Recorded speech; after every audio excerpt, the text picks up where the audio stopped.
वनिता तिच्या 15 दिवसांच्या मुलीला मांडीवर घेऊन बसली होती.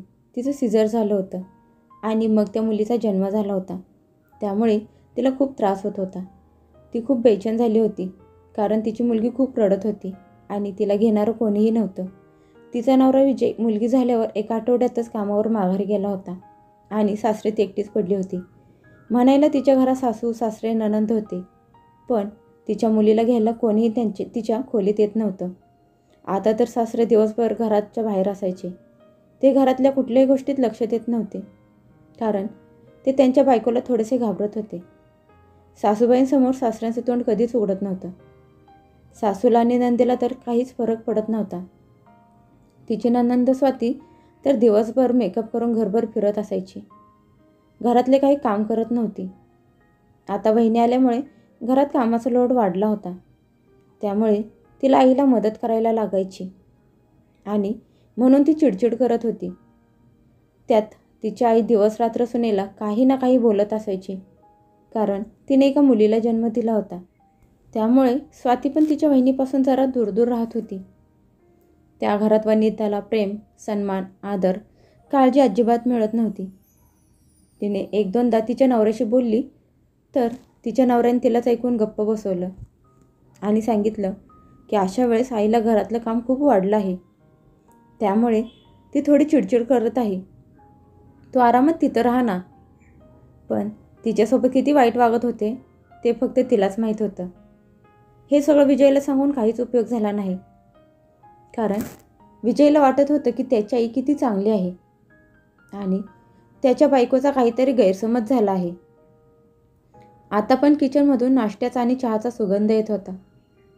दुपारच्या जेवणात तिच्या सासूने तिला एक वाटी पातळ वरण असलेलं वरण आणि भात दिला होता आणि तेव्हापासून ती उपाशीच होती.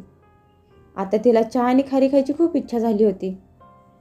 बाहेर तिची सासू आणि सासरे चहा पीत गप्पा मारत होती. वनिता घाबरत घाबरतच म्हणाली, आई मला पण चहा पाहिजे. तर तिची सासू रागात उठली आणि म्हणाली, या पनोती मुलीला जन्म देऊन मला चहा मागत आहेस? असं वाटतं या चहात बुडवून बुडवून मारावं तिला. चहाची भांडी घासायला तुझा काही बाप येणार आहे का? सिझर झालेल्या सुनेचं काळीच फाटलं आणि तिच्या डोळ्यातून अश्रू वाहू लागले. मग सून भरल्या आवाजात म्हणाली, असू दे आई, मला चहा नको. एवढं म्हणून ती रडायला लागली. तर तिची सासू रागात बाहेरूनच मोठ्या आवाजात म्हणाली, अगं मी तुला रडायला नाही सांगितलं. आज संध्याकाळपासून जर तुला जेवण पाहिजे असेल तर गुपचूप किचनमधली सगळी खरकटी भांडी स्वच्छ घासून ठेव. वनिताला नीट उभं पण राहता येत नव्हतं, तर मग ती किचनमध्ये जाऊन भांडी कशी घासू शकते? तिला भूक सहन झाली नाही. तेव्हा तिला आठवलं की तिची आई तिला भेटायला आली होती. तेव्हा एका डब्यात लाडू घेऊन आली होती. तिने तो लाडवाचा डबा बाजूला टेबलाच्या आत ठेवला होता. तिने कपाट खोलून डबा काढला आणि लाडू खाणार तेवढ्यात तिची सासू आणि नणंद तिच्या खोलीत आले.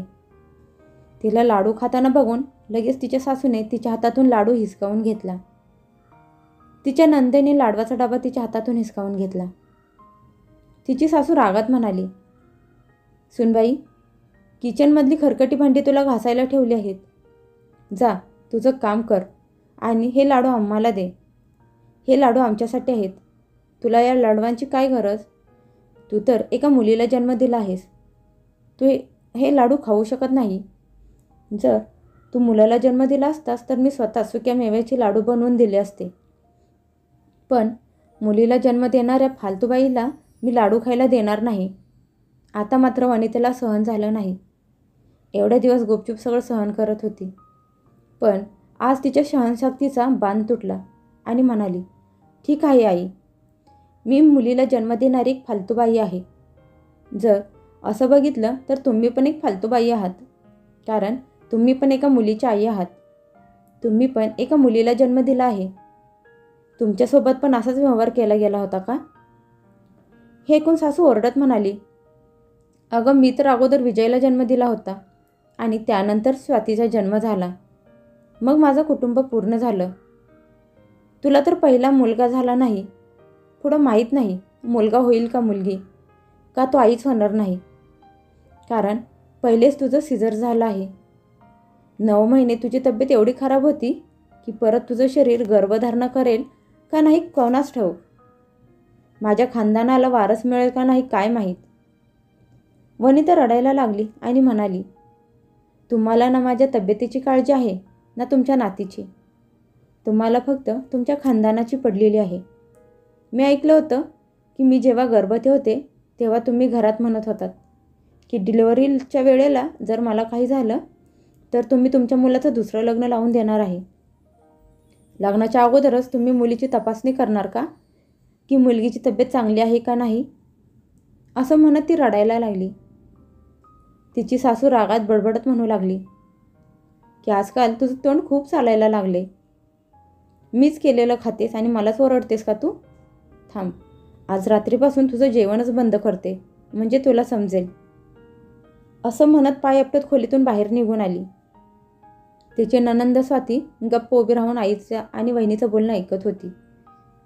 तिच्या वहिनीचं बोलणं तिच्या मनात आतून घर करून गेलं होतं. ती विचार करायला लागली की मी पण एक मुलगी आहे.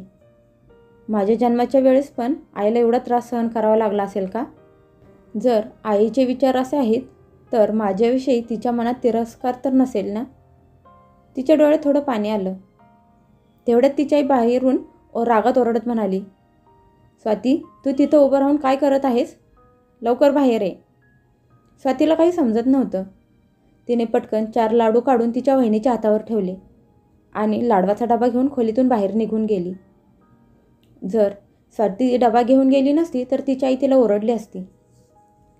जेव्हा स्वाती बाहेर आली तेव्हा ती एकाच गोष्टीचा विचार करत होती की आज ना उद्या माझं पण लग्न होईल, मी पण आई होईन आणि जर मला पण पहिली मुलगी झाली आणि सासरी माझ्यासोबत असा व्यवहार केला गेला तर मग मी सासरी कशी राहू शकते?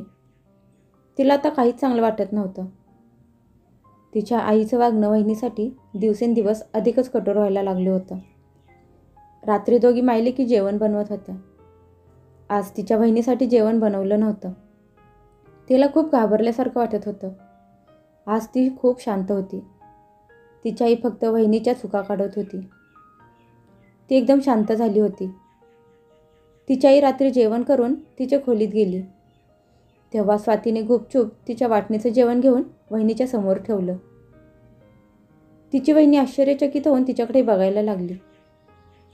तेव्हा स्वाती म्हणायला लागली की बहिणी, मला माफ करा. एक स्त्री असून पण मी तुमच्यासोबत खूप चुकीची वागली आहे. जर तुम्ही मला माफ नाही केलं तर मी केलेल्या चुकीची शिक्षा मला आज ना उद्या मिळू शकते. असं म्हणत ती रडायला लागली. तेव्हा वनिता म्हणाले की खरंच स्वाती, मला खूप जोरात भूक लागली होती. तू एका भूक लागलेल्याला जेवण देऊन पुण्य प्राप्त केलं आहेस, त्यामुळे तुला कुठलेही पाप लागणार नाही. पण तू जे करत होती ते आईच्या बोलण्यात येऊन आणि नकळतपणे करत होतीस. पण मला आनंद आहे की तुला तुझी चूक समजली. असू देत. आता हे सांग, तू जेवलीस का नाही? स्वाती गप्प उभी होती. वनिताचं मन भरून आलं. ती म्हणाली, अगं वेडे, तू स्वतः उपाशी राहून मला जेवण घेऊन आलीस? ये, आपण दोघी मिळून जेवण करू. तिने प्रेमाने तिला जवळ बसवलं आणि मग दोघींनी मिळून जेवण केलं. स्वाती म्हणाली, वहिनी, मी दादाला फोन करून सगळं सांगणार आहे. मी तुम्हाला एवढ्या त्रासात नाही राहू देणार. वनिताने प्रेमाने तिला मिठी मारली. तसंही वनिता तिच्या नवऱ्याला विजयला काही सांगत असायची तेव्हा विजय त्याच्या आईला विचारायचा, तर त्याची आई उलट त्यालाच म्हणायची की सुनबाईला उगीच काहीतरी बोलत असते, तिचा काहीतरी गैरसमज झाला असेल. पण आज जेव्हा स्वातीने विजयला फोन करून सगळं सांगितलं तेव्हा विजयला खूप राग आला की त्याच्या बायकोसोबत एवढं चुकीचं वागत होते. तो 2 दिवसांनी घरी माघारी आला. त्या 2 दिवसात स्वातीने तिच्या वहिनीची पूर्ण काळजी घेतली होती. घरी आल्यावर तो त्याच्या आईला म्हणाला, मी माझ्या बायकोला तिच्या माहेरी सोडत आहे, म्हणजे काही दिवस तिला तिथे आराम करायला मिळेल. तेव्हा त्याची आई तोंड वाकडं करत म्हणाली, ही महाराणी तरी ते खाटेवर बसून आहे, काही काम करत नाही ती इथे, आणि तू तिला आराम करायला माहेरी पाठवत आहेस. त्यावर विजय म्हणाला, आई, हे तू तुझ्या मनाला विचारलंस तर बरं होईल की तू तिच्यासोबत कशी वागत होतीस. पण आता तर मला जास्त सुट्टी मिळाली नाही आणि मी तिला तिथे नेऊन तिची काळजी नाही घेऊ शकत. कारण दिवसभर मला कामासाठी घराबाहेर जावं लागतं. त्यामुळे मी एक निर्णय घेतला आहे की काही दिवसांसाठी ती तिच्या आईच्या घरी राहायला जाईल. स्वतःच्या मुलाला असं सुनेच्या बाजूने बोलताना बघून आई नाराज झाली. पण विजयला आता तरी कुठल्याच गोष्टीची पर्वा नव्हती. कारण आता तरी त्याला त्याच्या बायकोच्या तब्येतीची जास्त काळजी होती. त्याची बायको या काही दिवसात खूप बारीक आणि खूप कमजोर झाली होती. तिचा उतरलेला चेहरा बघून विजयला खूप त्रास होत होता. आईशी भांडण करून त्यानं त्याच्या बायकोचं आणि मुलीचं महत्त्वाचं सामान गोळा केलं आणि त्याच दिवशी तिला तिच्या माहेरी सोडून आला. माहेरी पोचल्यावर तिने मोकळा श्वास घेतला. तसंही तिला तिच्या नवऱ्याशिवाय कुठेही करमत नव्हतं, ना तिच्या सासरी ना माहेरी. पण कमीत कमी इथे तिची आई होती. ती तिची काळजी व्यवस्थित घेणार होती. 2 महिन्यांनी विजय त्याच्या बायकोला आणि मुलीला त्याच्यासोबत घेऊन जिथे तो काम करत होता तिथे आला. वनिता आता दिवसभर तिच्या मुलीची आरामात काळजी घेत होती. घरातल्या कामात विजय तिला पूर्ण मदत करत होता. त्याच्या आईच्या वागण्याने तो खूप दुःखी झाला होता. पण तरीही ती त्याच्या आईच होती ना. तो त्याच्या आईला सोडून तर देऊ शकत नव्हता ना. पण आता त्याने विचार केला होता की तो त्याच्या बायकोला एकटीला त्याच्या आईजवळ घरी अजिबात सोडणार नाही. भविष्यात जर आईला गरज पडली तर तो त्याच्या आईला त्याच्या घरी त्याच्याजवळ बोलवून घेणार. पण त्याच्या बायकोला एकटीला तिकडे जाऊन देणार नाही. मित्रांनो, बऱ्याचशा घरात अशी लोक असतात जी मुलीच्या जन्माच्या वेळी नाराज असतात. तिच्या पायगुणाला अशुभ मानतात. पण त्या लोकांनी या गोष्टीचा विचार करायला पाहिजे की मुलगा झाला किंवा मुलगी झाली, पण जेव्हा एक बाई तिला जन्म देते तेव्हा तिचं शरीर कमजोर झालेलं असतं. तिची मानसिक स्वरूपात काळजी घेण्याची गरज असते. तुम्हाला काय वाटतं की एका मुलीला जन्म देताना त्या बाईला कमी त्रास होतो? मुलीला जन्म देणाऱ्या स्त्रीसोबत असं वेगळं वागायला पाहिजे, असं चुकीचं वागायला पाहिजे?